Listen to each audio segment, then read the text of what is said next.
Hey friends, just a heads up. In this show, we touch on mental health and some other heavier topics. Nothing too intense, but we want you to take care of yourself and those who may be listening with you. Also, all opinions are our own and not affiliated with 21 Pilots in any way.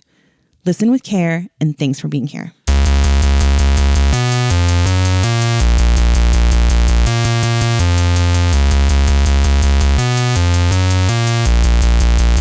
Putting on a podcast.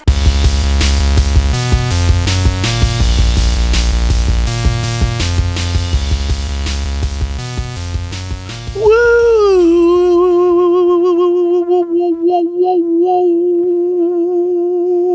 Yeah. Okay. We're back, baby. We are finally We're so back. back on the ones and twos. The ones and twos. No, I don't know. I'm already making all kinds of noise over here. I'm out of practice. We haven't done this in a long time, it feels like. I know, it does feel like a really long time. What did we miss? 2 episodes? Yeah, and we made all kinds of promises we couldn't keep. And I know, I felt so terrible.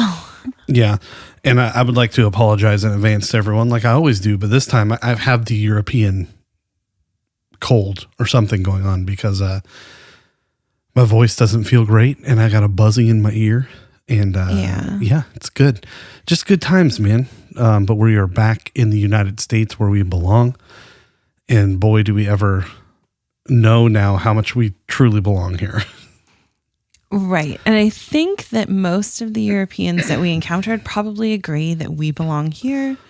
They did not seem very pleased that we were there. So we were absolutely those Americans too. Like we were yelling and fighting and arguing and screaming and crying. And yeah, it was good times. Okay. We left our mark on Europe. We did. Yeah. When do we want to get into our trip? A little bit later? Or just a little right bit later. now? Let's do some news. Again, I just want to apologize. We said we were going to post a lot. First of all, our internet, our phones did not like it over there. Very slow to post. Did not have great service. Sometimes it worked, sometimes it didn't. It was very unreliable. Within the actual festivals themselves, I rarely had any kind of service. Yeah, forget about going live. There was just too many people in one spot. I was able to go live for Balu Brigada for probably, 5 minutes before it started to like shut down on me and cycle through. Mm-hmm. So for those of you that caught that, I think there was like 5 people that caught that. Yeah. That caught that. I'm glad you were able to see it. I tried so hard to go live during the performance. I started with, I think when they came on, I had like 89% battery. By the time we left the venue, I had like 21%. And hey, 21%. Hey. And we could not, I tried to post, because we actually got a cover, which we'll talk about in a little bit. I tried to post the cover. I started from the second that he started singing to try to post the cover. Was not able to actually post it until we were probably, 3 miles outside the city? Yeah, something like that. I think it finally posted. So I'm so sorry. I tried really hard to post more than I did. The things that I was able to get up, please believe me, took 20 minutes to finally post. So it was not good. I don't think we got into any of our hotels before 11 o'clock at night, absolutely exhausted. Yeah, it was a wild and crazy trip. Did not have any time. Now that we're here though, I do have some things that I'll start posting. We're still trying to unpack, still trying to get our sleep schedules back. Yeah. We've been back home for 2 days now? I don't know. Who's counting? Something like that. We almost missed our flight to come home. Yeah, that was the little bonus teaser, or not teaser, but placeholder I put out was live from the airplane, and you could just hear it in my voice how what a time it had been. It had been a but time. Before we go any further, this is the Cliquebait podcast show. Oh, yeah, sorry. A 21 Pilots podcast, and I'm Mr. Cliquebait, and that's Mrs. Cliquebait. I'm Mrs. Cliquebait. If you just tuned in and this now. is your first episode ever, wow, sorry. Aren't you in chaotic. for a treat? And welcome to the chaos. Before we begin and go any further, it is our very own Jorge's birthday tomorrow as we record this. It's his birthday week. So in the comments, if you'd like to let him know how much you don't care. Yeah. Jorge is turning if you told us how much we don't care. 16, man. Wow. 16. We have a 16-year-old. We're old. You know, For the earth. Beatbox Extraordinary has been a guest on the show. So happy birthday, Jorge. Yes. Yeah. Happy birthday. And we'll get to that when we get to the listener comments, but overwhelming support and likes for the homemade sound effects on our one episode on the road. So I love that. Thanks to them, Helena as well. We had a great, we were able to put out a little episode with some music. So, I feel really, really bad. I'm sorry, you guys. All right. Anyway, let's get into it, shall we? Let's get into it. News. There's been a couple little things popping up here and there. The main one that I was able to screenshot while we were on vacation was the idea that the profile picture on the 21 Pilots official social medias seems to be shrinking. I would like. Is this haunted logo actually shrinking? Haunted Mansion reference. Sorry.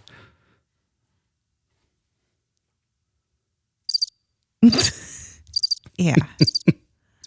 Some people might get it. Maybe, but it's stretching, not shrinking. Oh, yeah. Yeah. Oh, well. Anyway, carry on. It has officially been debunked. The logo is not shrinking.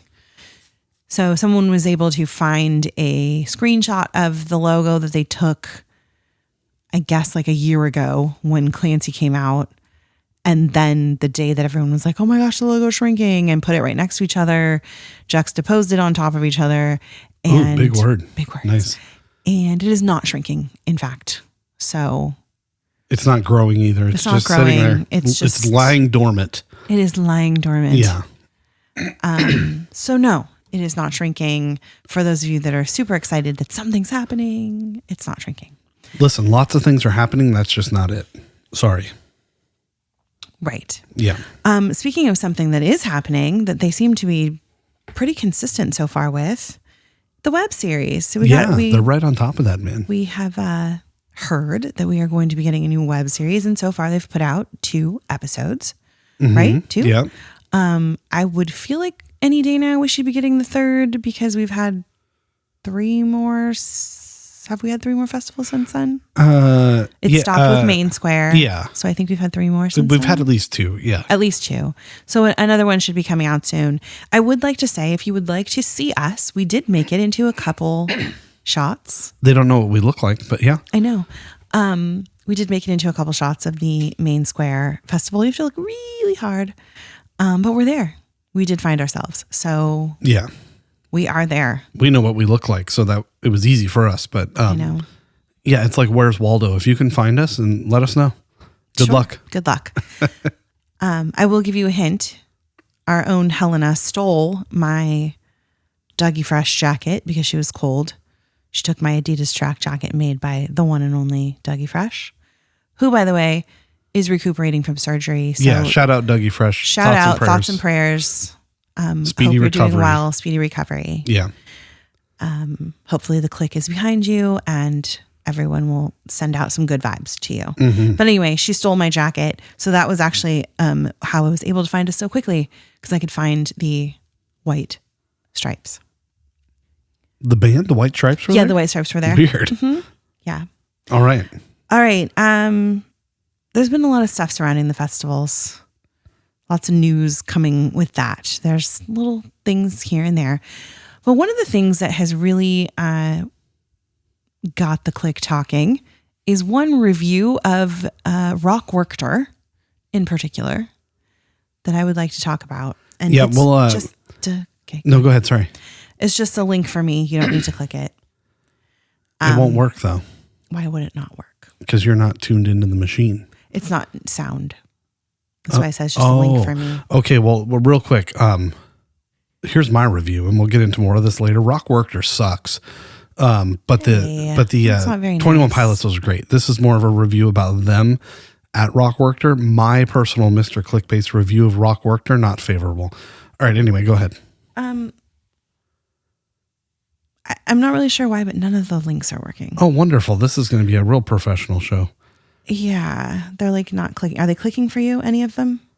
Well, are you in edit mode? Yes. You have to hold it down and then click open link.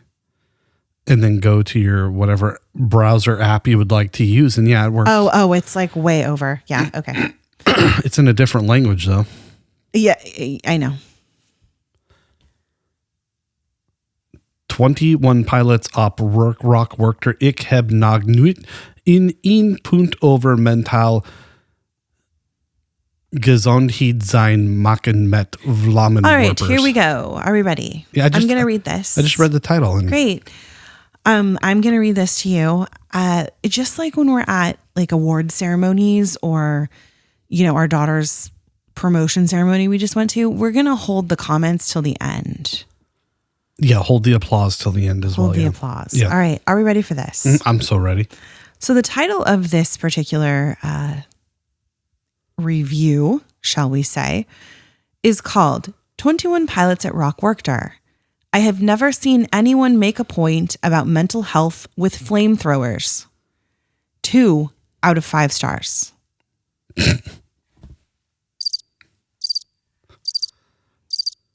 Yeah. Nice try on the title there, but yeah.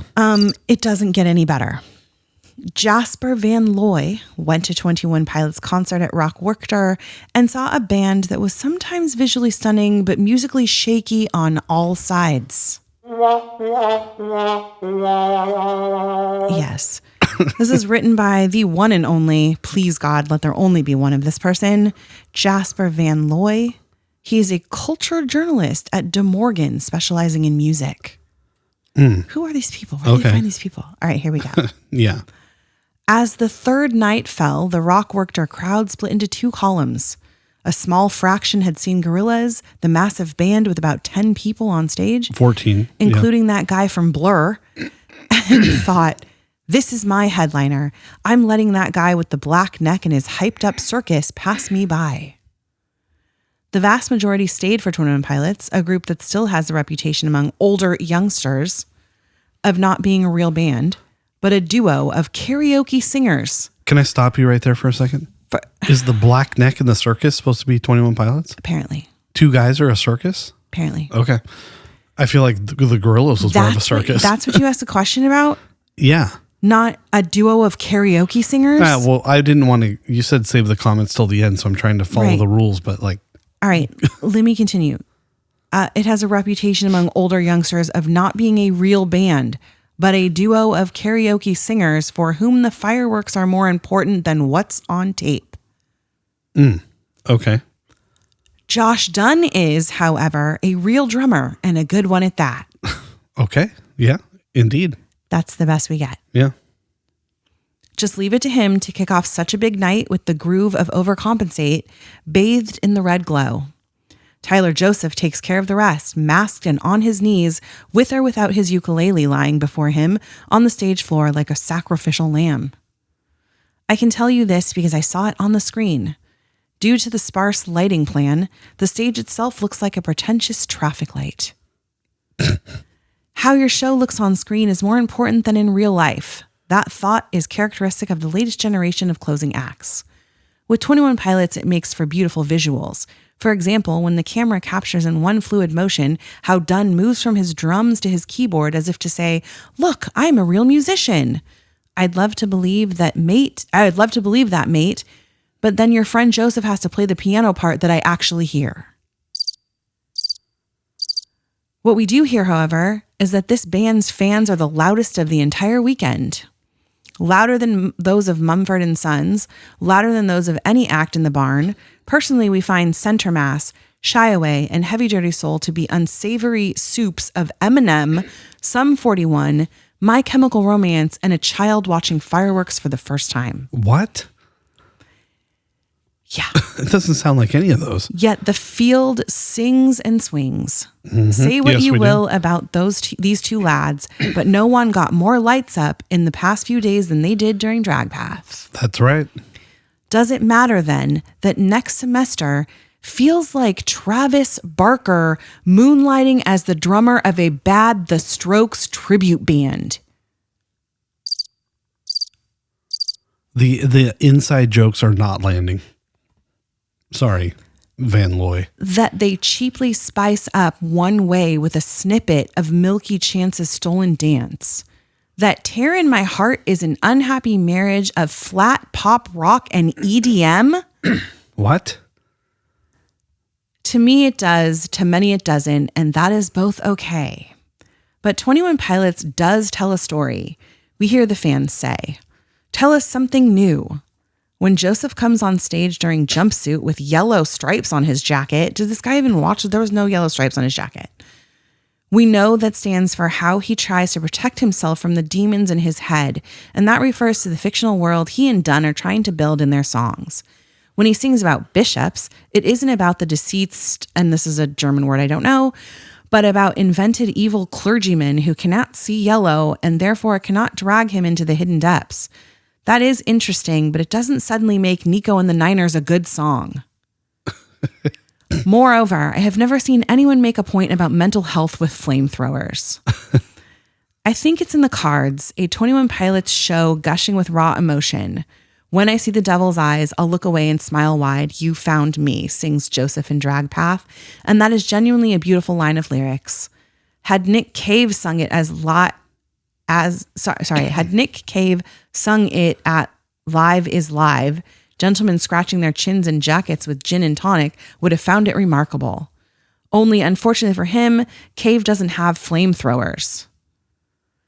Is it supposed to be a sincere, soul-stirring show or blatant demagoguery? Whatever. Can it be both? I wonder when a security guard is allowed to sing along to Ride, when a snippet of Cher's Believe is crammed into Tally, and when Dunn climbs the tower designated for him for drum show. On the spectrum of ambitious musical duos on the big stages, 21 Pilots is musically worth considerably less than the White Stripes. But in terms of commitment, effort, and visual appeal, they are worth 10 times as much as Royal Blood. 2.5 stars, maybe 3. It could easily have been until 21 Pilots launched into Seven Nation Army right before the end and stopped 10 minutes too early to boot, which I want to get to in a minute. The crowd's jubilation couldn't have been greater, but anyone who plays that song on a main stage and isn't named Jack White is out. The same goes for anyone who can't fill 85 minutes as a headliner without covers. Okay. 2 stars then. That's what you get when your show is a feast for the eyes, but musically amounts to hardly anything. Wow. It does, however, offer prospects for the Cure tomorrow. Our advice to Robert Smith, keep it short, climb onto the roof and play Viva La Vida.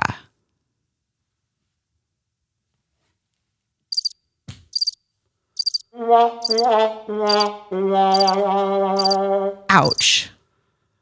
I mean, ouch, but also uninformed, uneducated, just Seriously. completely so off base. And like, I don't know. I say this about all the critic reviews that we don't agree with. These people are just haters, clearly. This was just stupid. Like, a lot of what he said was just literally stupid. So not only can they fill more than 85 minutes because they do without covers, because they do. Mm-hmm. All the time. It's a festival thing. Correct. To do covers. Yeah. So clearly, do a little research. You're not understanding that, first of all. This guy clearly hasn't researched anything. Second of all, the whole like Jack White thing, doing the White, did he not know they did it for the Rock and Roll Hall of Fame? He clearly didn't. And he also clearly didn't see the message ahead of time. Is that a United States thing, the Hall of Fame?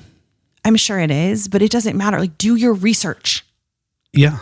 If you're going to write an article, do your research. Yeah.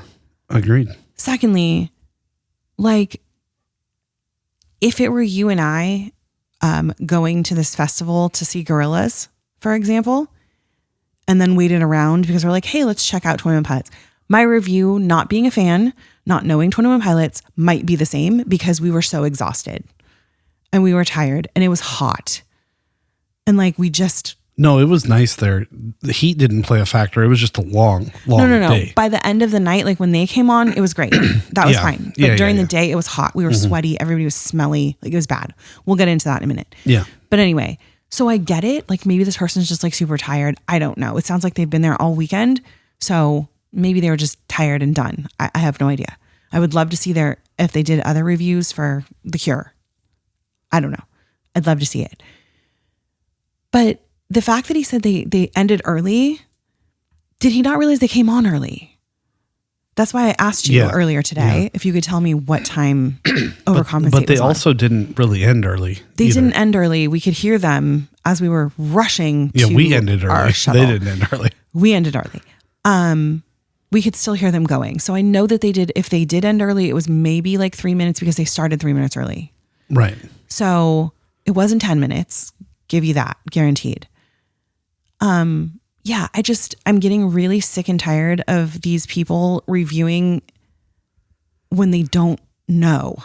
Yeah. Well, listen, this guy's a clown. Absolute clown. I don't think anybody cares about what he has to say, especially from the clique, obviously. We know what's good. We know what we like. That sounds like the idiots I have to deal with That was just like in real life that don't get them and just want to give me shade because I like them so much. But it's like, I feel like a lot of it was just unnecessarily mean. Yeah, it's hurtful. It's just mean. Like, this is people's art you're messing with here. And people's speaking, he talks about mental health in a way like it's nothing. And it's their mental health you're playing with here. But you're dancing around. I think that was his point, was that he was like, oh, if this is about mental health, why do we have flamethrowers? Like, what? You're not understanding. You don't understand the whole story. Yeah. You don't get their listen, vision. If you're going to be in the public eye like they are, you're going to have to hear criticism and bad reviews. So I'm sure they're not as sad as we are, but like, I don't know. Like, my point of it is that just be nice. Like, you don't have to say anything. Or just say, like, I didn't enjoy it. Yeah, it wasn't my thing. I don't get it. You don't have to like rip them to shreds. But it doesn't change the fact that they're talented individuals and they're working hard up there.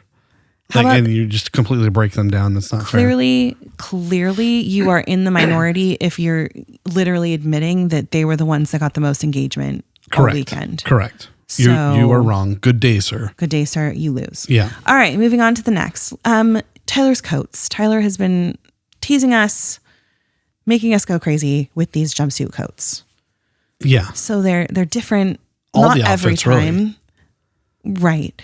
They're different not every time, but quite often. In the last few that I've seen, did we see two different ones? No. I thought we did. No. So we got the original one, right? We've been to 3 festivals now, you and I. And Innings Fest, I don't remember if I was paying attention. No, I think it was normal. It was just normal. Just the normal jumpsuit coat. Ever since they started this European run, we talked about it before we left on an episode where they had like these long, I called them tentacles on the episode. That's not what they are, but they're long pieces. And then we started seeing this kind of fuzzy top show up.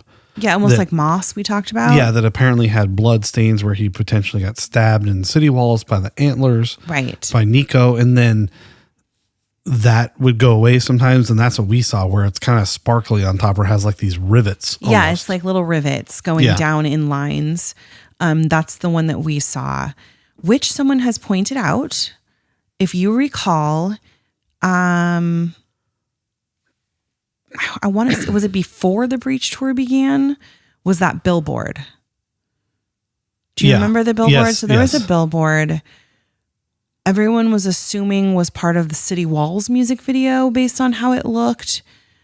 But it was promptly taken down, and Mark put out a statement saying, oh, that was just unused clips from the City Walls music video. Yeah, he admitted that it was nothing, right? In quotes. So somebody, and I feel so bad, I didn't put this in the notes. I just remembered it just now, so I apologize.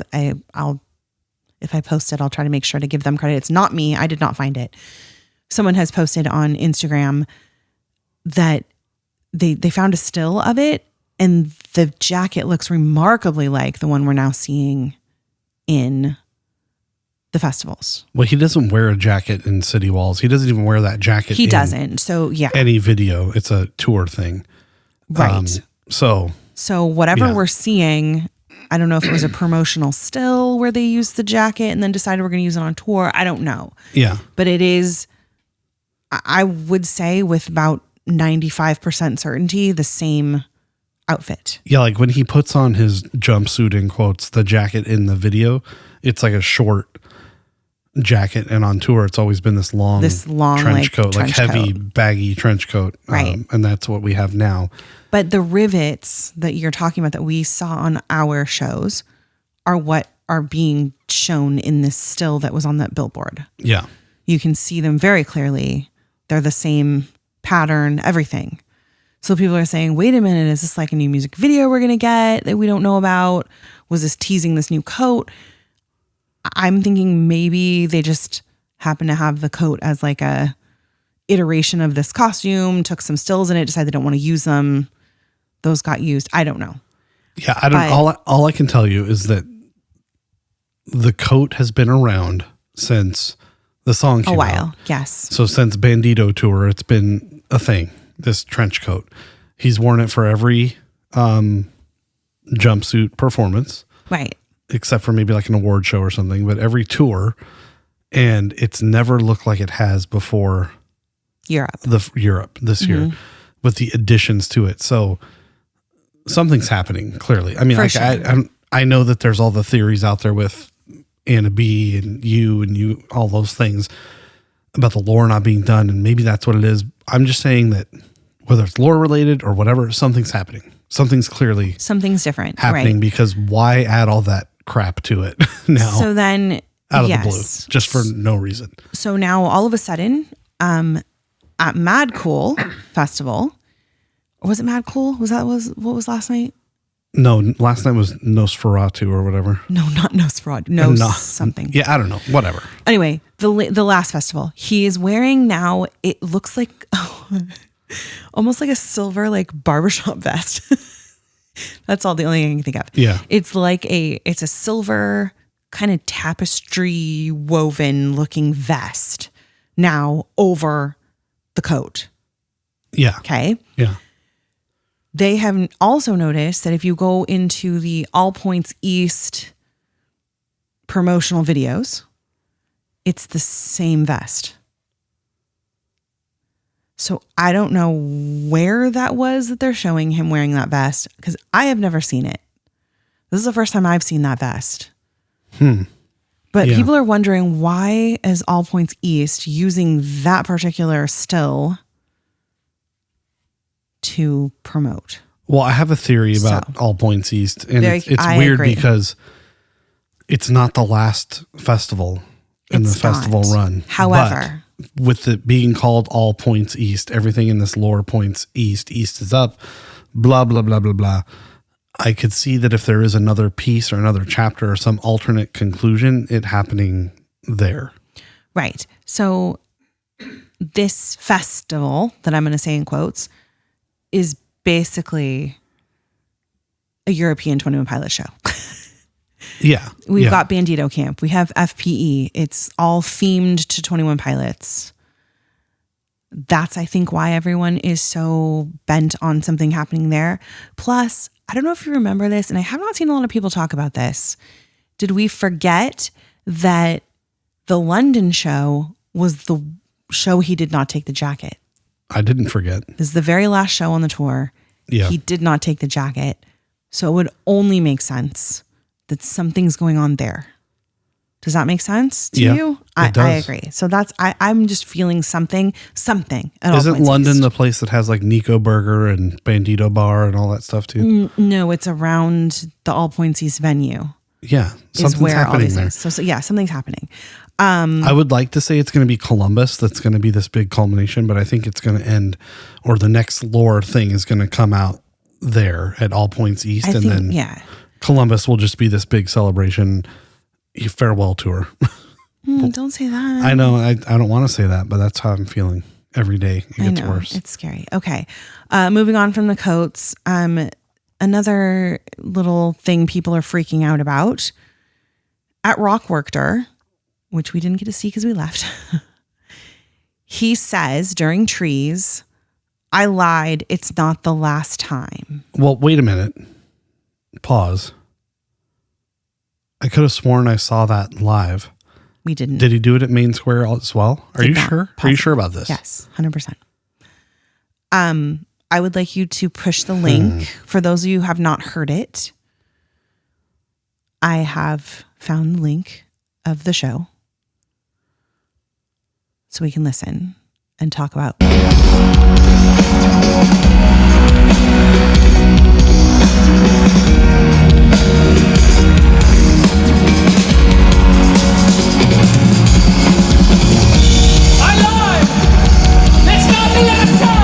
Here's your last chance, all my friends. Get your feet off the ground. One more time. Let's jump, jump. 1, 2, let's go.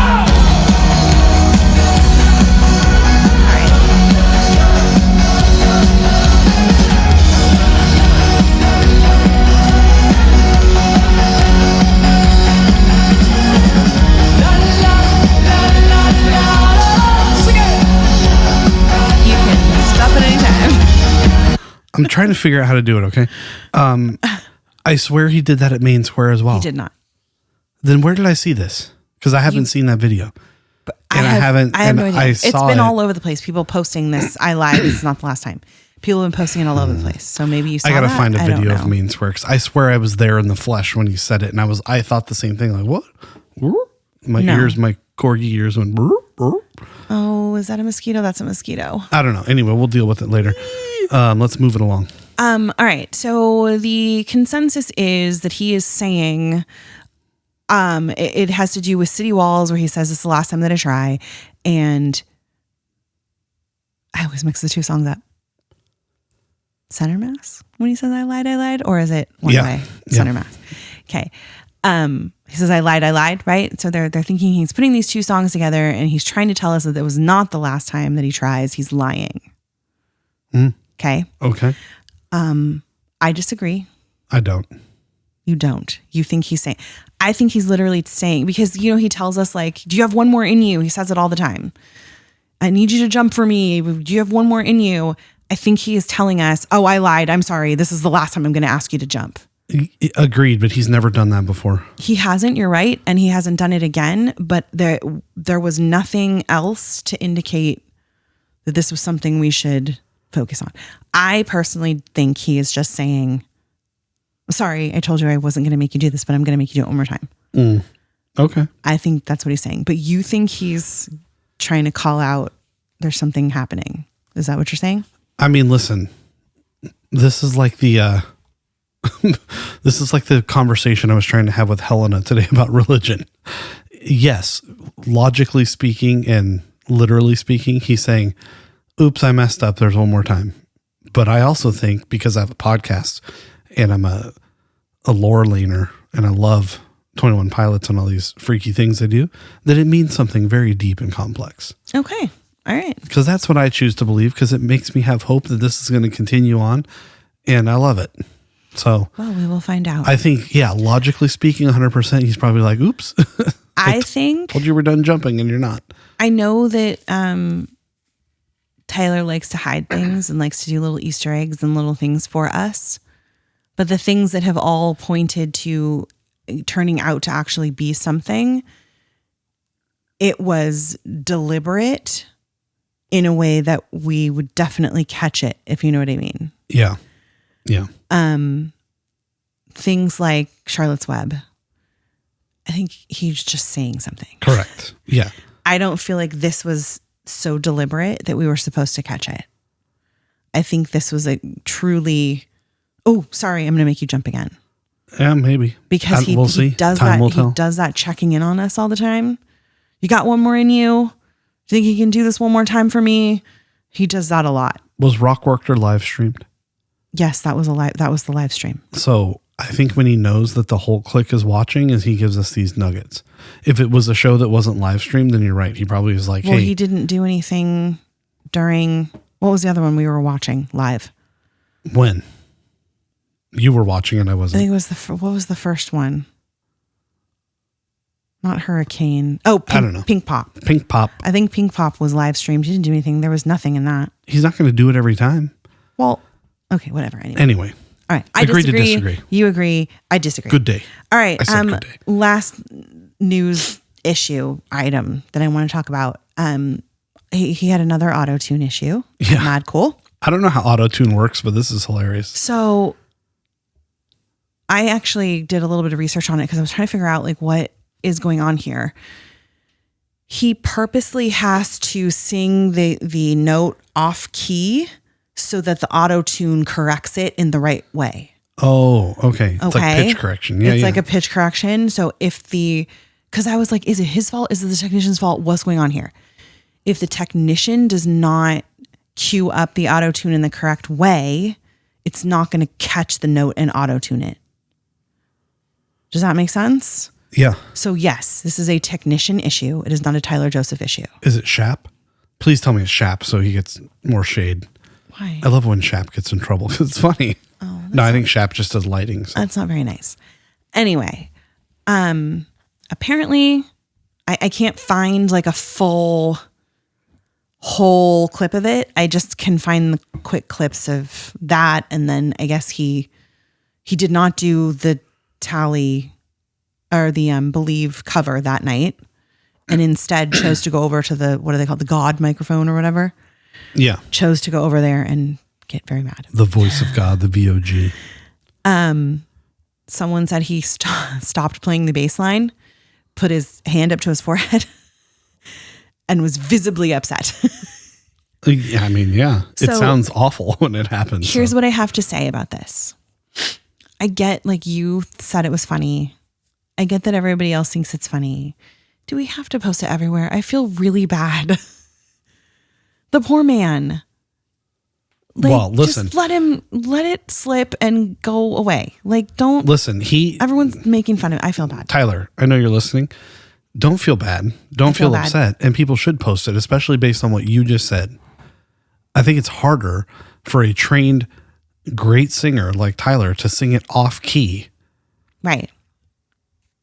And then to do it right every time. Like, how hard is that? Well, all the people are like, just turn it off. Just, you know how to sing it. You can sing the note. Like, you don't need the auto tune. But the auto tune is like the cool part of the song. Like, it's supposed to sound. It's that an way. artistic choice. It's Right. not a Right. necessity. This isn't Lil Wayne or So, Travis Scott. Right. He's This not isn't doing it something on purpose. It's Yeah. not Will I Am. We don't need the auto tune robot-y voice. Correct. But it's an artistic choice in the song, and it's why he does Believe. It's because the auto tune is there. So, because as far as I know, I think Cher's song was the first one to use full auto tune, Oh, I don't know. as what I heard, something like that. Okay. But anyway, so that's why he does that cover. But yeah, don't tell him like, you don't need it, just turn it off. It's the artistic choice. It's the artistic part of the song. He Right. does it artistically, not out of necessity. So I feel bad for the poor man. It makes it look like he doesn't know how to sing and that he needs the auto tune. I get it. I get why he's so angry because like they practice this, guys. Like, Well, if Clown Man reviewed Dan Van Looy, I whatever know, his thank name God he is, wasn't there. Dude Canoe, whatever his name is, was doing the review, then I can see him posting it everywhere to make fun. But I think the Click posts it is like endearing, like, oh, here's our guy. No, they Poor don't. guy. They do it to laugh. Really? Yes. Everyone I've seen Why would has they been do like, that? ha ha, like LOL. Well, because I feel think really it's bad. funny and like a funny. Sure, but we've I seen feel so many terrible for the poor perfect. man. We've seen so many perfect performances, Tyler. I know you're listening. Please take this to heart from me to you. We're not making fun. It's funny because it shows your human side, which we all want to know more of. So I think it's good. All right. I think Well, it's I feel okay. bad. I feel like, what was her name? Jennifer Lawrence, when she tripped at the Oscars and it was like all over the place, Yeah, constantly yeah. watching her tripping. I just feel really bad. But that was the same thing. Is like, I don't think people were maliciously LOLing. They're saying like, wow, I this think they were maliciously this person LOLing. trips on stairs just like I do. All right. You know, I'll that's let you how I take it. choose to feel. Okay, very quickly. We've got some more lore stuff. Please go to TOP Shirt Nation on Instagram. They have a lot of stuff going on with its shirts. They're finding the correlations between when the shirt was first seen and then now that we're getting them in the festivals, they have the new ink blots added.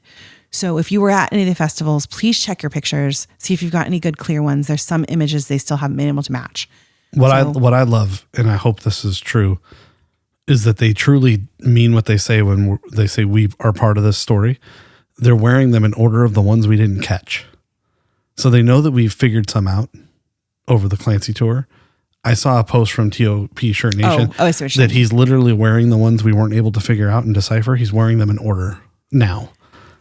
almost like but here's also another with chance. these new ink blots over them. Here's another So- chance, but also with an added layer. It's so Right. cool because So check it out. Yeah. At TOP Shirt Nation on Instagram. They've got some cool stuff going on. So please look at that. There's some new theories going on concerning the one cover, the one that we got. So happy. Yep. I actually, I posted the cover and you can hear me in the end of the video going, did you hear that? Oh my God, it says it. We escape, whatever. Yeah, he says we make our escape. Can you take me higher? It's very clear. It's a definite choice. There's something happening. So there's new theories. Go check it out. If you don't know the song, just real quick. Can you Oh, God, take please don't. me higher? Okay. Thank you. It's Creed. It's awful. He made Creed sound good. So congrats on that, I have Tyler. never loved that song more than I loved it when he sang it, for sure. 100%.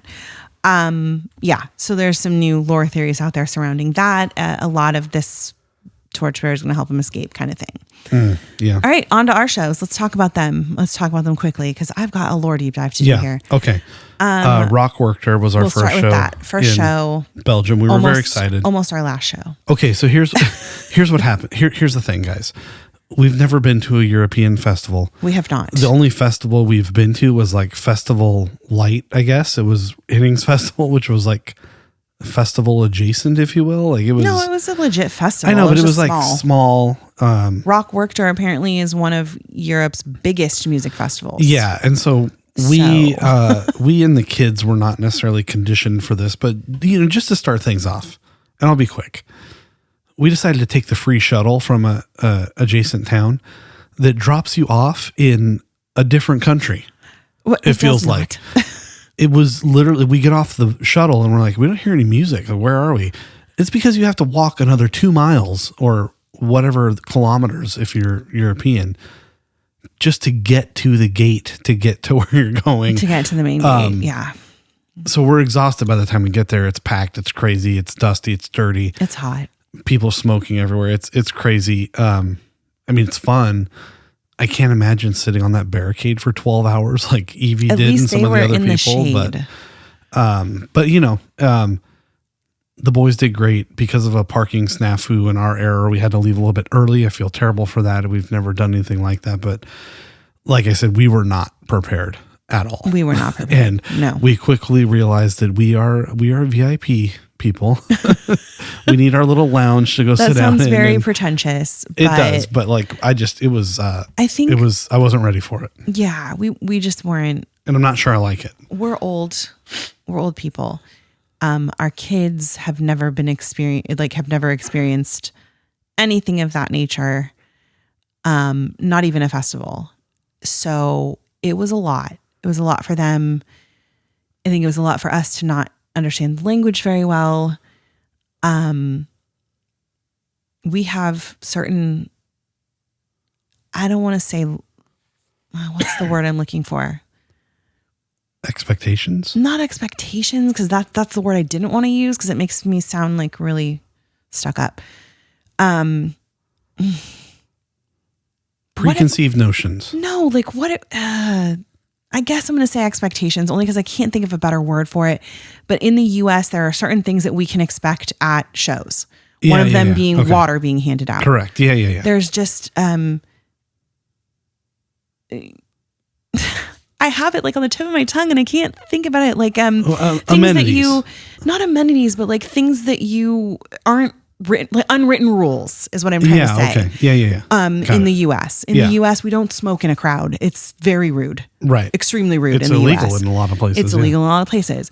So there's just certain things that we were not prepared for because we don't get exposed to them often, that we were very quickly exposed to here. So I think we were just very tired. We were worried about our parking space. We were a little bit shell-shocked by the whole thing. We had already had a snafu earlier in the trip that caused us to be out in the cold for a while. In the cold, in quotes, not actual cold. Yeah. And I think we were so scared that was going to happen again that we allowed that to kind of dampen our experience. I will say Halsey, great show. Love that she called out the boys a bunch of times. Gorillaz, I think if I had maybe taken a little bit more drugs or any kind of drugs. And more drugs. Not more, I know, not more. And that's not what I meant to say. But I'd taken any drugs whatsoever. So you had drugs and you didn't share? I might have enjoyed that more. I do actually like Gorillaz, so it was kind of a shock to me that I didn't enjoy them as much. I like Gorillas with an S that you see in the zoo. I'm not sure if I like Gorillas. No, I'm kidding. I do like them. So I thought the music interesting. was chill. They're a talented lot, if you will, because they're British. But they were, I thought it was good. But same with you. Like, it was just so, it was like almost too vibey that it was Too like, it vibey. felt long. Imagine, if you will, the only songs you know of 21 Pilots are Stressed Out, Heathens, and Ride. Okay. They play them at the very end. Those are the only 3 songs you know.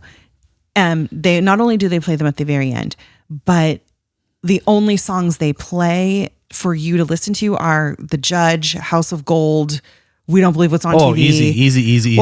Nope. Tread lightly. Stop. A lot of people love those. Stop. I'm not saying because I don't like them. I'm saying because they're a completely different vibe than the other 3 songs. Okay. So you know those 3 songs and that kind of vibe and that rocky, cool alternative, but then you get this like ukulele, piano, Mumford and Son stuff that you are not even, what? This is 21 Pilot. You know what I mean? Yeah, we were getting like sitar and we got like Asian flute. Yeah, like just very not what I was used to from Gorillaz. So, and again, I don't know Gorillaz very well. I just know like 3 very popular songs of theirs, which I actually truly very much enjoy. Well, and to be fair, listen, they're very talented and the songs were great and they have a lore all of their own that we just don't know. So we don't know it. We don't want to sound, at the risk of sounding like the Van Looy. We don't want to. Right. I thought I liked it. I was dancing. I was grooving, trying to make the best of it. It just felt long. And like I said, we already knew about our parking situation that we were worried about. And we were just like, all right, let's move it along. We're trying to figure out what to do. The crowd started getting bigger and we were getting pressed. And just like I said in the beginning, we weren't prepared for this dynamic. Now we know what to expect. We know. Yes. If we ever do this again. Again, I will say Gorillaz was very visually stunning. They did a beautiful job with their show. I think I just needed to understand the music a little bit more to enjoy it. I did not enjoy it. I just wasn't my thing. Yeah, I will say a lot of the clique that were around us too were into it, knew every word. So there's something maybe there. They're like more popular in Europe. I don't know. Yeah, there's something there from a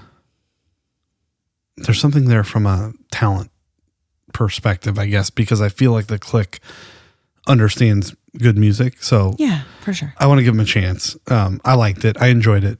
I wanted to get on with the show kind of thing. Let's get moving. So after an hour long wait between acts, the boys finally came on.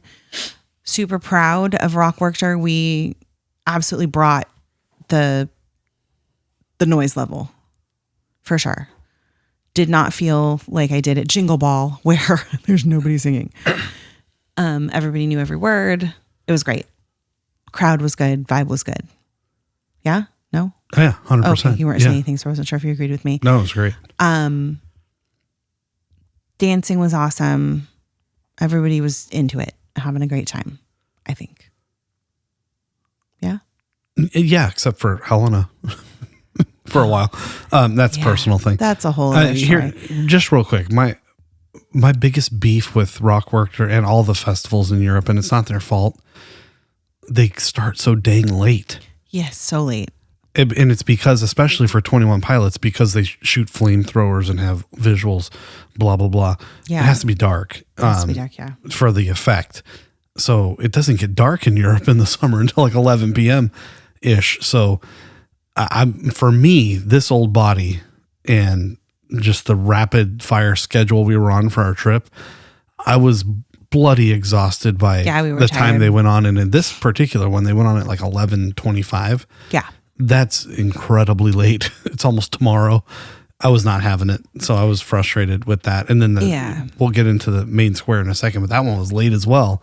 But not as bananas. Late, thank God. No, it's just bananas, this whole festival thing. Like I get it now. It's like, it's crazy. It's wild. Yeah. Anyway, I thought they did great. I don't feel like Tyler had as much energy as he did at Main Square, I will say. I don't know if you feel the same. I do. Main Square was 100 times better. Was different. Yeah. Same with Josh. I'd love to go back and see the live stream of it, because I swear a couple of times he went, like, as he was walking to climb the tower, he kind of like, you saw his shoulders just drop, like, oh, I really don't want to do this right now. Like, he just it didn't seem like he wanted to be up there. Well, I think it's late for them too. It's late. It's late. It's nuts. Yeah. So Rock Werchter was not amazing. No, I agreed, but The I don't show, want to. of course, the boys were fantastic. We have as fans usual, all over the world but- of this show. I don't want to talk bad about anyone, but No. the Europe music scene in general is probably not my scene. It's cool because it's crazy, and I love seeing people all into it. But Right. for me, a festival of that size, like, I already don't like stadium outdoor shows to begin with. I forgot the most important part. Yes, go ahead. Like, I already don't like stadium or outdoor shows because usually the sound sucks, and there's just so many people in one place. So this was that on steroids. The sound was great, though, I must say. At both Sound was festivals, wonderful. it's incredible. Yeah.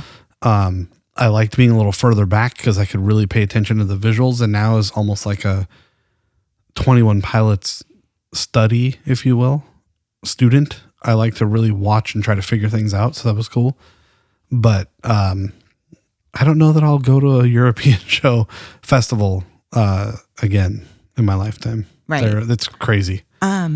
It's crazy. Listen, it's crazy in the best way. Like I said, I don't want to talk bad about anybody. It's just not. It's not my level of crazy at 47 years old. Right. Yeah. Also, I forgot to mention, I've told you all before, I'm extremely short. I am 5'2" on a good day. With like volume in my hair. Yeah. And me, in my infinite wisdom, did not take my anxiety meds. Yeah. So I was crushed into a bunch of people when I don't like people to begin with. That sounds terrible. I like people. I don't like crowds and people I don't know. I Yeah. don't like strangers. Yeah. So not only was I surrounded by strangers, I was surrounded by strangers that do not speak my language and want to touch me all over the place because they don't have any personal space at all. There's no personal space to be had. That's what I'm saying. They don't, Even nobody if they has did. any personal space. Yeah. We're all like in a blob of Bandito. Okay. So Nice. That's a good like band name or something. Bandito, I already said Bandito blob in my Yeah. post. But anyway, so yeah, I was already very anxious. So I think this didn't help. Listen, if I'm going to be in a blob of sweaty Europeans or any nationality, I'd want it to be a Bandito blob at least. Bandito At least they're blob. your people. All right, moving on to Main Square. This was a much better day. We had VIP for this one. Yeah. First of all, Main Square is smaller, Much smaller. much smaller. So it felt a little more intimate. Yeah. There's that. But yeah, VIP helps. VIP absolutely helped. I think we needed it after yesterday, or after the day before, not yesterday, but after the day before, because I think if we had had a regular GA ticket, I probably wouldn't have gone. Well, yeah. Can I get into why? Sure. So we've already mentioned that prior to at Rock Werchter was Gorillas, and at least that's kind of normal music, and it was very chill. Yeah. At Main Square, we got to see some great bands. I'm not a huge Renee Rapp guy. She needs a little work, in my opinion. Sorry to anyone who likes. Just the live show was kind of boring. Her voice is phenomenal, But she needs some stage presence yeah, lessons. we had Bella Brigada there, which was Yay, that was incredible. awesome. We had Voila, which was good before them. Yeah, found a new band I like. Yes. And then as we're driving there, we're like, who the heck is Vladimir Kushmar and Vald something or other? It was like Vald X Vladimir Kushmar X to die for or something. And we're like, what is this? Which I kept saying Toady for. Toady for, yeah. Didn't get it. And I told Jorge, I'm like, I'm pretty sure it's like probably EDM or something. Like Right. it's probably DJ. And he's like, oh, great. This is going to be the worst show ever. We, the Cliquebait family, went so hard up on our VIP premium riser, if you will, which was off to the side, elevated. However, to your point, if we had a GA ticket, I might have died. I don't think we would have stayed, to be honest. Because that whole tiny main square, main stage area swelled with people. People in the clique are already talking about crowd crushes and not being able to breathe against the barricade because it was an EDM summer festival show. The energy was peak. It was incredible. It was cool to watch from afar. Yeah. Elevated. But if I were in there, I don't think I would have survived. Honestly, like it was bad. I think, unfortunately, we probably would have had to leave. Yeah, it was. I would wild. not have been able to handle it because I'm too small. I can't see above anything. Yeah. So I wouldn't have been able to see where we were getting pushed. It would have been. It was a bad. chaotic scene. I mean, listen, if you're young and you like to do the mosh pit thing and all that, it was wonderful. It was hype. It was cool. Great. And like I said, up on our riser, we were having a great old time. And, it was cool. It was good. It was really good EDM music if you're into it, I must say, because I know about all kinds of music and I like EDM, and it was good. The DJ was good. Vladimir's good. It was all in French, which kind of added a cool element to it for me anyway. I thought it was cool, but like had I been down there, it was no good. You could see it. It was like watching one of those crowd crush documentaries, if you've ever seen one. Yeah. Not like Travis Scott bad where people were dying, but you could see the crowd surges and movements, and it looked scary. And it would have been real scary for me as a parent having my kids down there. And me as a husband, for sure. So I'm glad we weren't down there. As the unofficial mother of the clique, it was very hard for me to watch because I could see the people raising their hands and trying to get attention from medical, like constantly. And it was making me worried that someone was truly going to get hurt. And the people that were there for this particular person or band or whatever they are, were rough people. They were rough. I mean, I was, like we said, we were on like a riser. I was up there watching people like snorting cocaine and on the riser? No, in the crowd. Oh, really? I didn't see that. Oh, yeah. Oh, wow. Not great. Not well, great. That's the EDM thing. Trying to explain my children. Yeah. That must have been when I was in the bathroom. I didn't see that. No, it was during the show. Oh, okay. Like jumping into people and pushing them over on purpose because it's what you do. So, okay.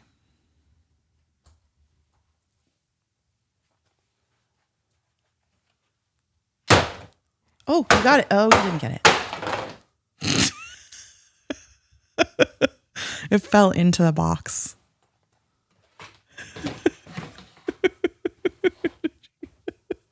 I think I got it. Yep, there it is, right on the pillow. No, that's not it. Oh, dang. That's like case fuzz. Oh, well, I tried. I tried to avenge you and save Thank you babe. with the You're the best. mosquito slaughtering over there. I had to have gotten it. I greatly appreciate you. If not, I stunned it and it's not going to bite you. All right, anyway, move it along. All right, moving along. Yeah, so it was just scary. It was not, it was great music, but also scary. All right, so Main Square, we had VIP. We got this really cool lounge, drinks, our own bathroom, nice place to sit and just kind of relax in between the sets, which was lovely because then we could go back on the terrace and look and then go back there, and it was great, and we had a more relaxing day. We also got a backstage tour. Yeah, which was cool. It was cool to see. We did not understand a word that the tour guide was saying because he kind of forgot that we only speak English, and that's fine. I didn't want to be those people that were like, you need to say everything in English for us. Yeah, I kind of understood. So I kind of just moved on, but we got to see their trucks. We got to be near the sign. The sign, the light up sign. We saw the backside of the sign. The backside of the sign. Eighth wonder of the world. We got to go and hype the crowd up in our 21 Pilots t-shirts. It was awesome. We did not see the boys. I'm not sure they were there yet, to be honest with you. I think that, I don't know. I don't know if they were there yet. But our daughter did see Ballet Regatta, Pierre. Yeah. In one of the windows. So she was stoked and very excited about that. So we got that. We got some cool socks for, being a VIP person, which was awesome. So Main Square was much better. Do you want to tell the Saks security story? I wasn't going to, but you don't have to tell like that part of it, but just tell that we saw him. Real quick though, rewind a little bit. Shoot, what was I going to say? Now I forgot. Oh, so if you were at Main Square and you don't know what we look like, we are the people that got the crowd hyped up when we were on the stage. So, hey, yeah. if you're a listener and you're wondering, we were the family. and you're from France or you were there, There was one guy by himself that kept doing it though, but we were the family I was the original. I started it. He followed my lead. Like a sucker. He didn't have the guts until I did it. Anyway, I was the first person that went out there and like, hey, come on. And people cheered and it was cool. Wearing the Takeover Tour t-shirt. All right. Anyway, so 21 Pilots security group, Sax, Kobe, the other guy, shoot. Was it Kobe? I didn't see Kobe. Well, I ran into them. That's the part we're not really going to get into. But anyway, right. I'm going to the bathroom and you're texting me and they're like, hey, security came up here. Sax is up here. Sax was here, yeah. And on the way back to the bathroom, I saw Sax. Anyway. I wasn't even going to say any I saw of that. them. And when I saw them and when you saw them, we know because we've been to enough shows. Right. That when Sax and Co. show up pre-show, something's happening. Tyler will show up during show, most likely. So if you follow us on social, you've probably seen all those things. We were, Tyler came over to the VIP riser during ride and popped up like literally 5 meters in front of us. He was very 2 close. meters. Very, very close. It was very cool. I think our little Helena, our little girl, loves to be part of the pit. Yes. That is her thing. She loves to be crushed by people. She loves to be hands up singing. Yeah. That is her favorite part. So she was a little sad that we were up in a different area and not part of the main group of people. Yes. So when we found out he was going to be there, she was ecstatic. You didn't get it. It just flew into the kitchen. Oh, wonderful. Or at least it's a friend. Anyway, she was ecstatic, so happy. So that lifted her spirits. That made us feel happy. I'm glad we were there. It was great. It was a nice little treat. It was wonderful. So Main Square, beautiful setting. Yeah, it's the like venue an old was fort gorgeous. or citadel, they call it. It was the Citadel. Incredible. Absolutely beautiful. It was really cool to see them play with this like super old building lit up next to them. It was really something. The crowd was great, except for that one French lady that was trying to get in on our space. Listen, yeah, she can't help herself. I mean, you are pretty gorgeous. So I'm pretty menacing as well. Don't mess with me. No. Europeans. I will push you. I will fight you. Anyway, for the most part, the people at Main Square were kind and good people. So we appreciate that. But yeah, I definitely liked Main Square much better than I liked Werchter. Yeah. We walked way less back to our car, although we were stuck in a weird crowd. It's okay. It's all good. I don't know. We figured it out.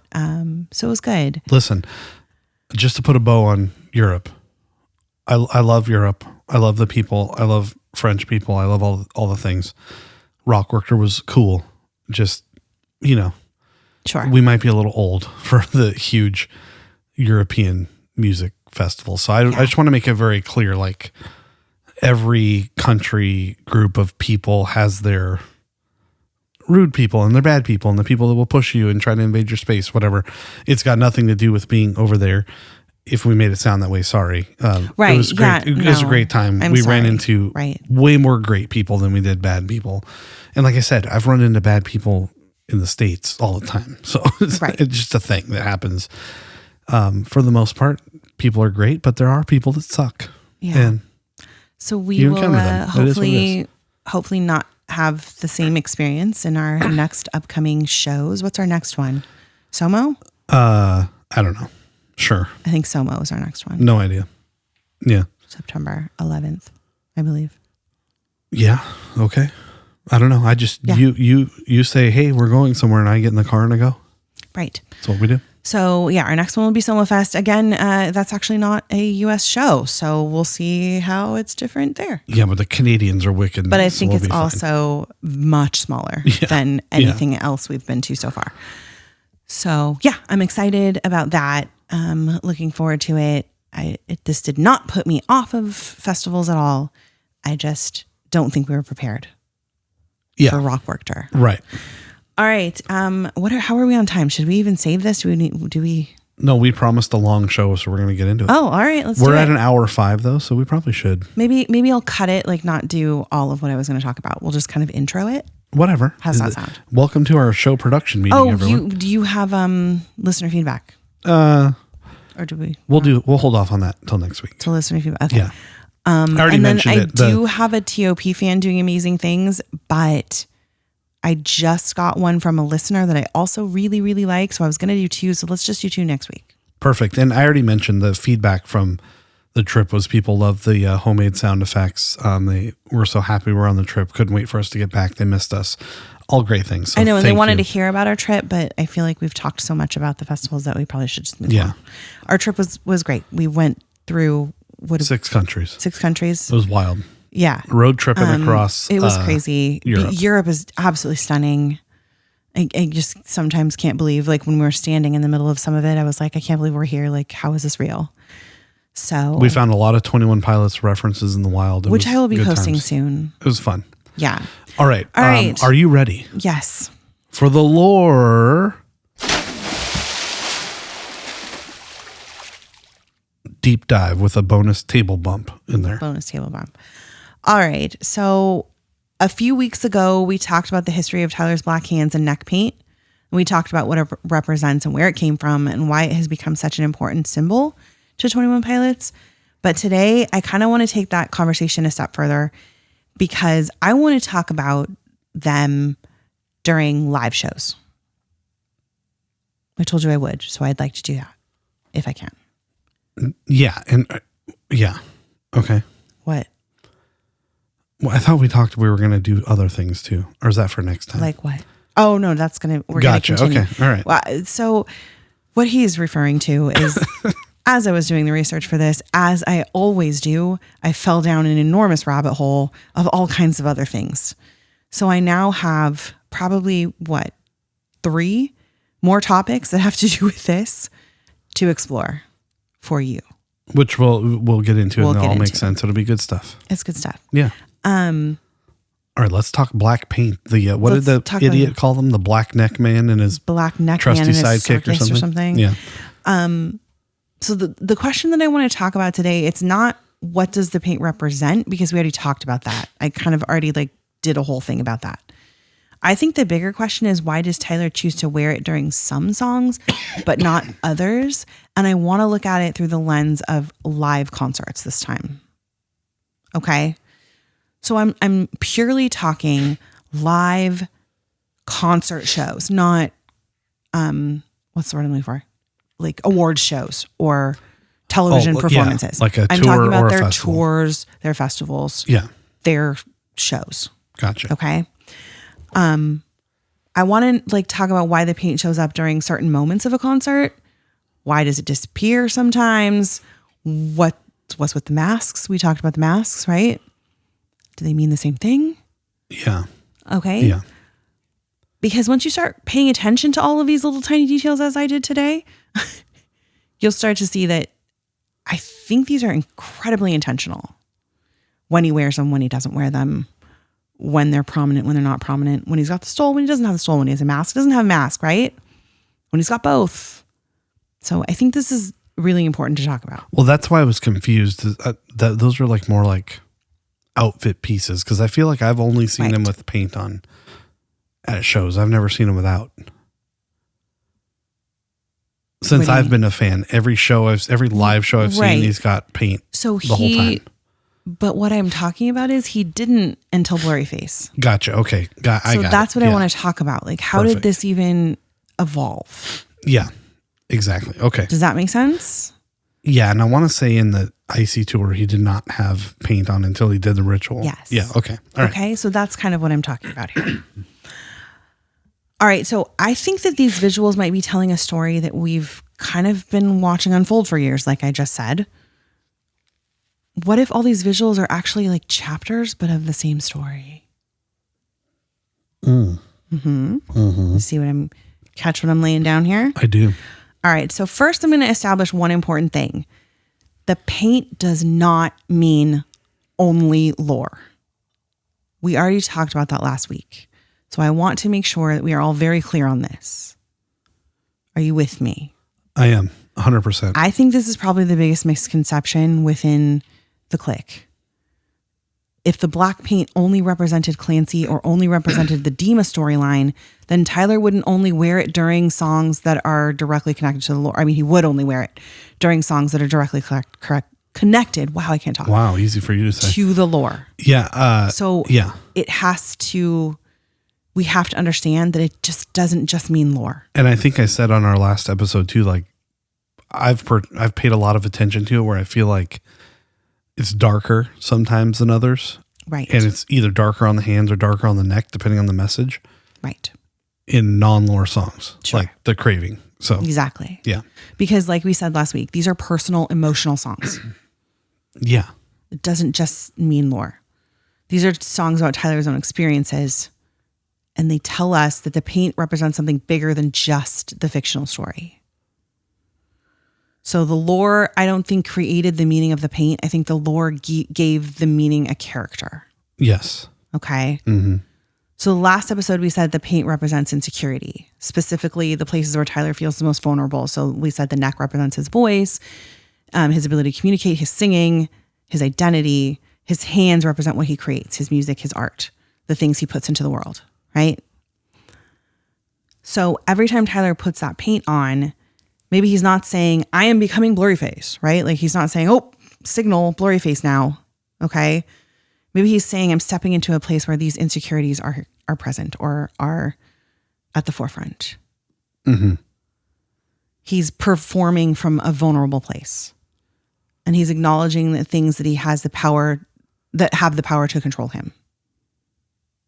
So like we said, he gave the bishops his insecurities because in the storyline, they control him.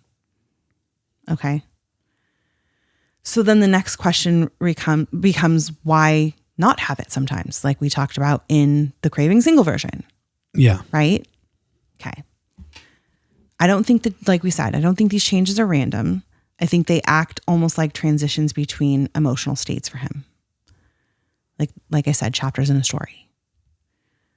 So the concert itself becomes a story and the visuals are helping to guide us through that story.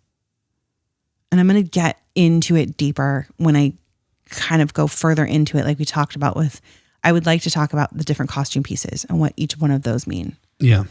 Why we have the jumpsuit trench coat where we do. Why I don't know if you noticed it, but during the Breach tour, he takes it off very deliberately and holds it out for a while for everybody to see. So I want to talk about those kinds of things, but again, I want to do it justice. It's going to be another deep dive that we have. Yeah. Okay. And can I share something real quick? Sure. I personally believe after you tackled this deep dive the first time that I think Tyler knows he's a very talented musician. I don't think he's insecure about his ability or the quality of the music he makes. I don't think he's insecure or worried about the tone and quality of his voice. I think the paint is on the neck and is darker at times because of the message that's behind the lyrics. Sure. I think it's darker on the hands because of the overall, like how people will feel about what he created. He knows it's good to him, but how will people perceive it? And I think that's why, like, during the Clancy tour, when he did that like private radio show in Chicago, he had nothing on because that was an invited guests only, true members of the clique, not a bunch of outsiders who potentially won't like him. He could be 100% vulnerable there and just show his real self on those acoustic versions of the songs. Right. That's my thought. And that's also my thought why I feel like the neck is darker in the Craving Jenna's version, because that's a strong message he's trying to say to her or to anyone listening. Sure. And it's about the message. It's not necessarily about the quality or the talent of the music being made by the hands. Yeah. Whereas I've shared this before, but like the hands are super dark and backslide because that's about creating music, in my opinion, and how people will perceive it. So that's my thought. Okay. I like it. Thank you. I think it's more about the message and not necessarily the insecurity of actually performing and doing the thing. Right. All right. So when I first started with this, I knew I had already done the paint in general, and we talked about it within the music videos and visuals. But I knew I also wanted to talk about it in a live show sense, you know, what it meant in the live shows. And I knew that I hadn't seen it in the earlier days. I knew that it kind of came about, I actually thought around Vessel, but I guess I was wrong. It was around Blurry Face. But I did remember in the early days, the masks were a big deal. I remember seeing older performances where they're wearing masks. Josh has his alien one. I just remember seeing those. And so I wondered I wonder if this is like a very early iteration of the black neck and the black hands and like hiding ourselves, right? So I feel like to understand where this started, we have to go all the way back to the beginning. And we need to talk about the masks, which I think, what I assumed to be a first version of them hiding themselves away. Okay. So before we had the black paint and Dima and Clancy, we had these masks. What? Nothing. Oh, your eyebrows furrowed like this is confusing. That's just the way my face looks. Okay, just Sorry. making sure. Tyler actually talked about the original purpose of those masks, and what's interesting is that the meaning was a little different than what I think the fans might assume it was. So me specifically, but a lot of us, I think, naturally looked at the masks like this represents vulnerability or hiding, or like, I don't want you to know my identity kind of a thing. And I think that there is a little bit of truth to that. But early on, Tyler also talked about how the masks helped them to stand out. So I found an interview about the masks, which I thought was really interesting. So I kind of want to play that here, if you don't mind.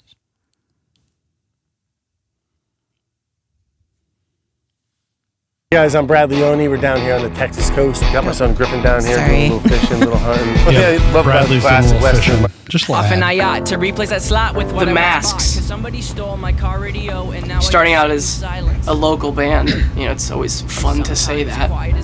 But there was a lot that we learned from playing small shows in front of hardly anybody. We realized that, one, it's very difficult to get shows as a local band. If you email 100 promoters and 100 bars and clubs, you'll get maybe one response. So when you have that opportunity to play live, especially when you first start out, you have to figure out, how do I make sure that no one forgets this? How do I capture an audience who maybe doesn't care about us at all? And it was always our goal to try to get the bartender or the people who worked at the venue to stop working and look up at the stage for just a moment at least. And you have to do some things that catches their attention. And as much as the masks and the outfits and stuff were kind of just an attention grabber, it also kind of represented this idea of, I know we're two guys that get up on stage, and it's a very interesting thing to balance this idea of being a band that has faces that are represented by individuals on stage, but then also trying to create something that is a little more faceless, that can kind of represent a group of people or have people relate to it. And we've always felt like the more that we kind of present this project in a way that doesn't put our identities first, it will give people more opportunity to kind of latch on to what's being said and some of the content. And I think that mask, some of these masks that we wear, really represents that we're not trying to be completely faceless, because that's kind of impossible, because obviously right now we would be doing an interview with our masks on if that's what we were going for. That's a little unrealistic. But we are trying to create something that people can make their own. I binder of something great. That sounds familiar. I know. I was like, what do you mean? We just watched it this morning. No, that's not why. That's kind of what we're trying to do, I think. Yeah. Yeah. So you and I were watching this morning when I was making these notes, and I got a very large smile on my face and looked over at you, because what he just said is exactly what I've been trying to explain is why we don't want people to know who we are. Like I've said before, yes, I'm extremely anxious. And if I knew that you knew who I was, I probably wouldn't be able to speak freely like I do now, because I'm so worried about what people think about me. So I don't like that part. But also, like he said, we want to represent the clique in the best way that we can, and not us as individuals, but a group of people that believe what we believe and enjoy what we enjoy. And to allow you all to, I guess, identify with us, because we could be you. Yeah. You know what I mean? Yeah. And there's a handful of you out there that have figured it out. And right. I wouldn't say know us, because it's through social media. Like, we haven't met in person. Hopefully that'll change in Columbus with some of the people, but right. We've interacted with so many of you, and we see it in the listener feedback and the comments on the posts and whatnot, that we've created a community. Sorry, we haven't created it. We're just fostering a community that already existed. I don't want to pat ourselves on the back or anything here, but we're part of something now where we interact and know, in quotes, each other without even seeing our face or knowing our names. And that, it kind of shows that you don't need it. Mm-mm.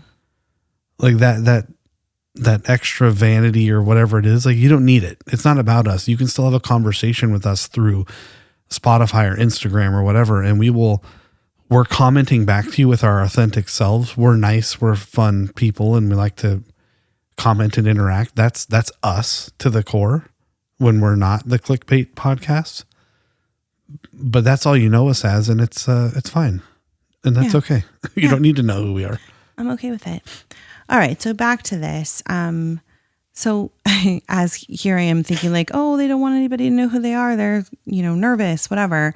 It sounds like they kind of just wanted the venue staff and the audience to say, oh, I remember that. Those were those guys in the masks. Right. So I thought that was really interesting. And honestly, Tyler is a marketing genius. Well, and so listen, like, he's so good. I had heard the songs on the radio. We've told this story 1,000 times, but when I walked out that one time and saw them in masks playing Good Day, I was like, what's with the masks? It stuck with me. Like, for sure, it works. His concept works 100% because I was immediately hooked as to like, well, why are they doing that? And then when I heard how good the music was and then continued to watch, I was like, oh, okay.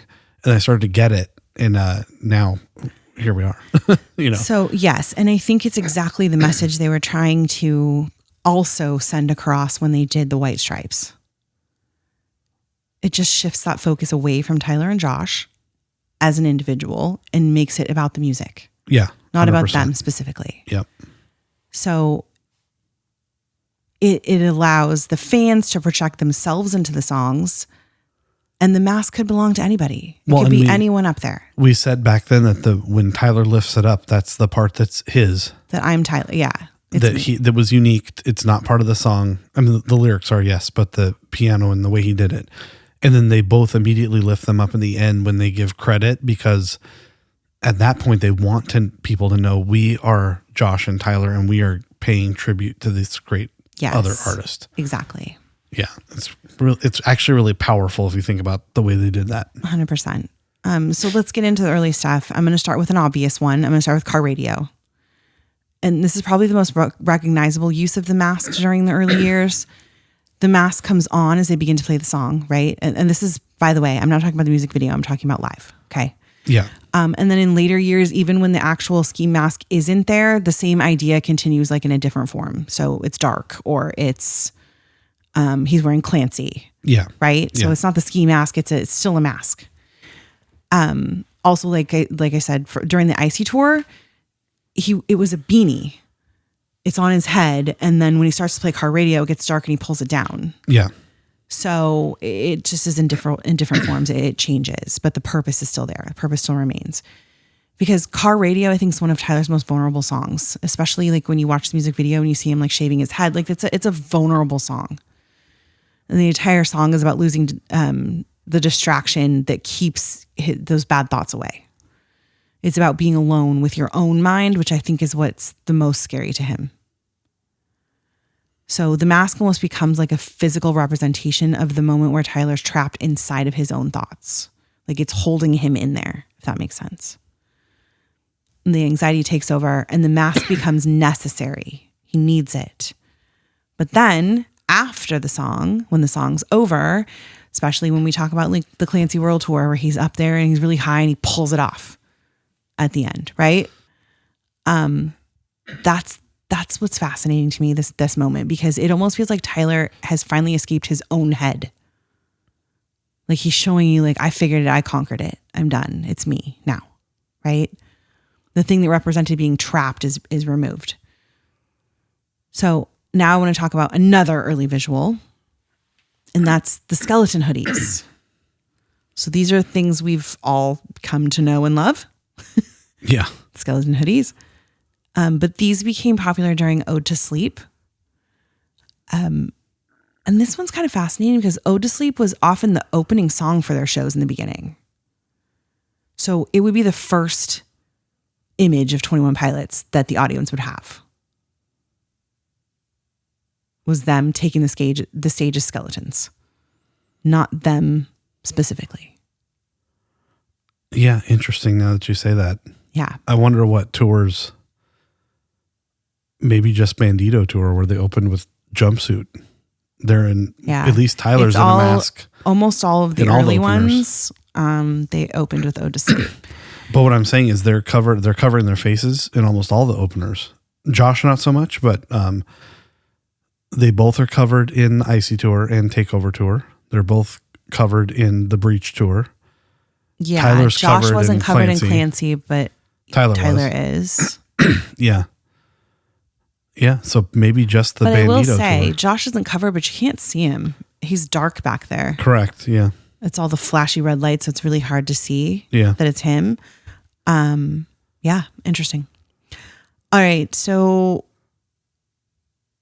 because Ode to Sleep is basically Tyler introducing the audience to the battle that's happening inside his head, right from the beginning, he says, I wake up fine and dandy, but then by the time I find it handy, right? Mm-hmm. The lyrics. Yeah. The entire song is built on a contrast. We have confidence and fear, hope and despair, right? It's just a lot of opposites. Okay. Calm and chaos. Even Tyler's vocals change throughout the song. He gets like really crazy and then calms himself down, right? He almost becomes like different versions of himself. So what does the skeleton hoodie represent then? I think it's kind of stripping away everything that's external when all that's left behind is just your skeleton. There's nothing you can't hide anywhere. When it's just your bones, there's nothing left. Yeah. It's almost saying this is who I really am underneath. And maybe that's why the skeletons are such a powerful symbol to them, because underneath everything, we're all the same. Mm-hmm. We all have a skeleton. Yeah. So we have different stories, we have different struggles, different experiences, but underneath it all, we're human. Right? So I kind of think that's what's going on with the skeletons. He's saying like, this is just me.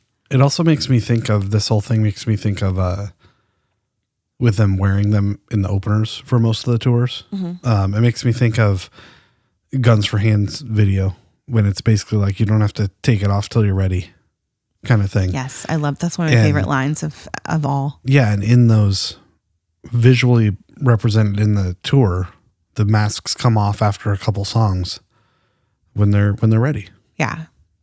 I love it when he says, I won't know who you are. It's my favorite. Which I will say is where I got the idea that, the masks are hiding their faces. So it was really interesting for me to see that interview. Yeah. And it was like, okay. So there is actually a different... To your point about it being interesting, where that's the first image, if you don't know, you see of 21 Pilots, that's fine. I think they want that. And then they take them off. They take them off when they're ready. They want you to hear the music. They don't want you to be focusing on them. They want you to hear it and the sound. And actually, that's a really good segue into the next part that I want to talk about, because I want to jump to the Icy Tour now, because we've kind of talked about the early versions of masks. I'm still on masks, by the way. I haven't gotten to the paint yet at all. This is why this rabbit hole is so large. Yeah. Just out of curiosity, what's your stopping point, just so I know? I think right now, like after I talk about this. Okay, cool. I believe. All right, perfect. Yeah, I kind of, oh God, there's a lot. Oh my, I like really went crazy. You did. I love yeah. that about you. Okay. I don't know if you can see like when I'm typing, it's like, Yeah. you like my brain's like this and this, Yeah, I and love then it. that and this. It's so cute. It's Yeah. hard for me to read it sometimes, but anyway, okay. So I'm gonna jump forward to Icy Tour. I have already said this a million times, but the opening of the show is one of my favorites. Yeah. I just and maybe like I've said too, maybe it's because it's my first experience. I don't know, but it really stuck with me, and I love it. I love the opening. I love Good Day. I just love it. Tyler and Josh walk on. For those of you who did not see the Icy Tour or haven't seen the beginning of it, Tyler and Josh walk onto the stage wearing like white, not winter coats, but like white coats, I guess. Long sleeve. I said shirt. winter coats because I didn't want to make people think it was lab coats, but it was like Yeah, it's more like, a coat, yeah. like a It's a white like jean long sleeve jackety kind of Yeah. thing. I don't know. It's a Yeah. jacket. Yeah. Their faces are covered with black ski masks. Black ski mask. Okay. And then they have these like super large rhinestoney sparkly glasses, almost like a la Elton John. Okay. Yeah. They've got snow falling around them. They kind of enter through this like glowing blue door in the ground. It was started on the screens, but then it like pops up from the stage, right? It pops up from the stage, or does it come from It opens from the bottom of the stage, on right? the floor, yeah. Okay. Everything looks beautiful and it's peaceful. And then we get Good Day. It starts. We hear the beautiful piano. It's happy. It's fun. It's pink. And I love it. At the end of Good Day. Don't say this part because it's wrong. It goes into No Chances. Yeah. Why did I say that? I don't know. Trying to save you. Oh, no. It's because, yes, I'm sorry. It's because I was watching the whole thing and I stopped it at that song. Oh, okay. I watched all the way to that. So that's why I did it. I'm sorry. You're right. Thank you. Gotcha. So we get at the end of the Good Day, Tyler like yanks his mask off before he moves on to No Chances. No, he yanks it off in the middle of No Chances before he jumps into the big That air was the end of mattress. Good Day. Oh, I was thinking about Josh. Yeah. Because he takes At it the from end of Josh. No Chances, he takes it off of Josh. Yes. No, I'm sorry. No. He takes it off of Josh during, Morph. yeah, which is at the end of No Chances. Right. I'm sorry. My brain. I was It's been, typing it's too been fast. 3 years. It's fine. Typing too fast. 4 years. Yeah. Okay, yes, whatever. So he yanks it, jumps, whatever. Obviously, though, the part that he stops to pull that off, like it's clearly intentional. He doesn't just like, oh, I don't want to wear this anymore, right? I mean, that's the point. Yeah, is what and I was trying to before make he there. takes it off, it like starts smoking, which is weird. His glasses are like Yeah. smoking and weird. Yeah. So I have like a few interpretations of this one. This one is probably my favorite one. Because what is Good Day exactly? Musically, like it's a bright, happy song, right? It's kind of like Disney Lake, right? It's kind of musical, Yeah. like you could hear it on Broadway, okay? But lyrically, like it's really sad. Yeah. It's like, Yeah. it's a devastating song if you really listen to it.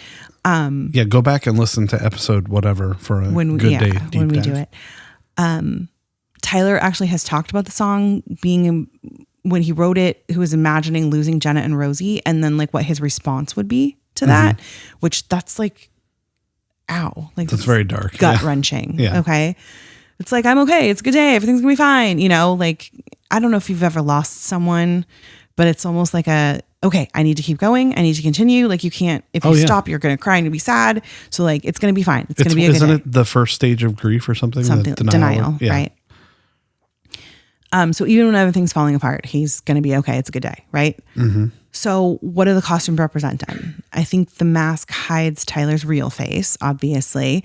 The sparkling glasses make him look happy and flashy. It's entertaining, right? Mm-hmm. Almost like a cartoon. They're huge, Yeah. like a huge cartoon, right? It's literally performing happiness. So the next theory is looking at it through the lore lens, and it makes it even more interesting when you think about it this way. So Scaled and Icy, we've talked about being a world of propaganda, right? Mm-hmm. Everything's colorful. Everything's entertaining. It looks perfect. The colors are bright. There's dragons. There's people smiling. Crazy, weird zombie smiles. Okay. It's all about entertainment. The bishops don't want people to confront reality. Okay? They want them to be distracted by flashy things. So imagine opening a concert with Tyler dressed like an entertainer. Okay? Hold on. He's covered in sparkly stuff. He's smiling. Everything looks wonderful. Meanwhile, the song that he's singing, the words underneath are about unimaginable grief. The contrast is the entire point of the song. It's propaganda in musical form. Does that make sense? Yeah. Okay. So then the next theory is one that immediately stood out to me when I read it. Because throughout 21 Pilots history, Tyler's eyes have always been important. Talks about them all the time. Keeping him up, keeping him closed. We got the eye in the hiatus. We've got his eyes in the contract. Like his eyes have always been important. He's got the red eyes with the blurry face.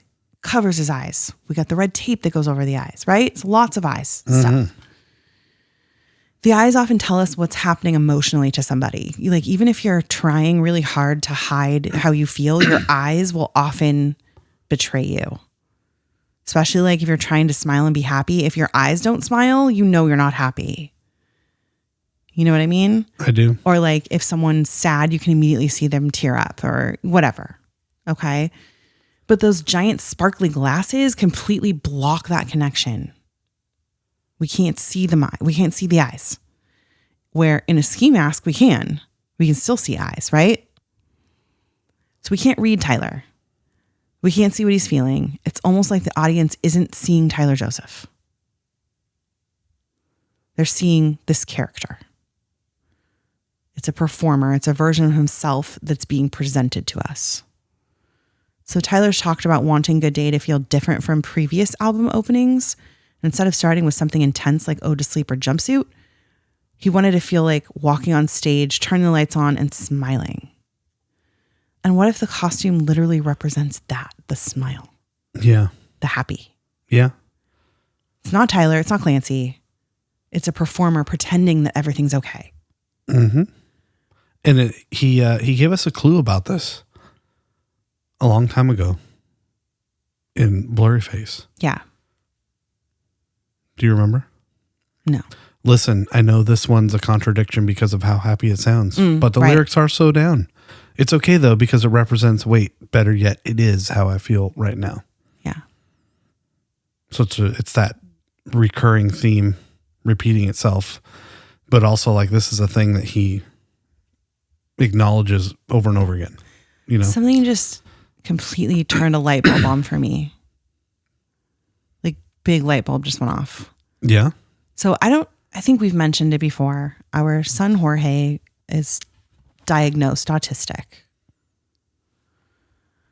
And there are a lot of people in the clique who feel as if Tyler might have some spectrum tendencies just based on some of the things that he does and says. And something that is a big deal in the autistic community for people is called masking. And it's trying to hide those parts of you so that you look like everyone else. Mm-hmm. So I don't know, that just like kind of clicked for me here. We're masking ourselves so that it's the music that's coming out and not maybe what's deep inside. Yeah. Yeah.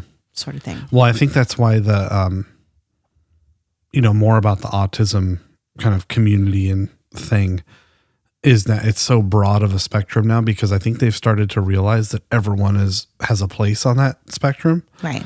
In some way or another. Some are, obviously broader and more, I don't know what the right political words are. It used to be high functioning, not high functioning, whatever. That's all gone. But I feel like everyone, and because being diagnosed wasn't really a thing, it's kind of new, at least in the last 20 years, the diagnosis and it being a thing. When I was a kid, I never heard that word. I'm sure it existed, but it wasn't readily diagnosed like it is now. I know I have tendencies for sure. And Tyler probably wasn't diagnosed based on his age either, officially diagnosed, but I think everyone's got a place and some have it more than others. Right. Yeah. Yeah, for sure. All right. So like I said, we've got Good Day. He's wearing the mask. He's a performer saying that everything's okay. And then he takes the mask off. And that's where the story that we got in the beginning of the concert changes. So it started with Sally Carver and Dan Liston with their weird zombie faces. And Josh and Tyler in the mask coming into the door, and we're Good Day. We're all excited. We get into No Chances. See the bishops up there, right? We're telling that story. But at the end of No Chances, he rips that mask off, jumps out into the crowd in the thing. And that is immediately after that comes Guns for Hands. Are you sure? I'm sure. I just looked it up. Okay. And that's when the story changes.